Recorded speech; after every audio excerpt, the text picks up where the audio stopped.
नन्ही बिल्ली और बाढ़ का पानी। घने बादलों से ढका आसमान, मूसलधार बारिश और तेज बहती नदी। गांव के पास बहने वाली छोटी नदी अचानक उफान पर आ गई थी।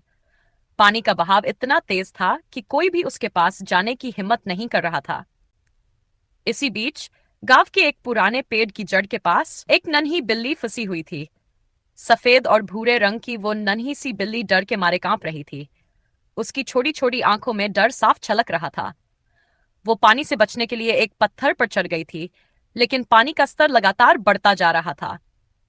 गांव के कुछ बच्चे नदी के किनारे खड़े होकर उसे बचाने का रास्ता ढूंढ रहे थे। हमें कुछ करना होगा, मोहन नाम का लड़का बोला। रवि ने छत से एक रस्सी निकाली और गांव के बड़े भाई रामू काका को बुलाया।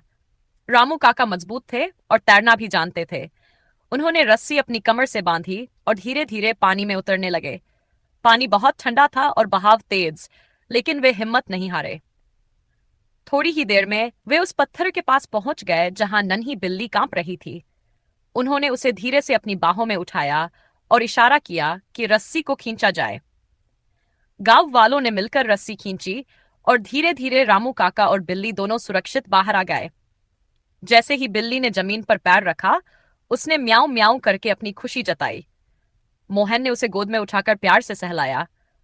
अब तुम सुरक्षित हो, उसने मुस्कुराकर कहा। गांव के सभी लोग खुश हो गए और बारिश के बावजूद तालियां बजाने लगे। नन्ही बिल्ली को एक गर्म कपड़े में लपेट घर ले जाया गया, जहां उसे दूध पिलाया गया। उस दिन के बाद वो नन्ही बिल्ली गांव की सबकी प्यारी बन गई और उसे सब बादल कहकर बुलाने लगे, क्योंकि वो एक तूफानी बारिश के दिन गांव की हीरो बनी थी।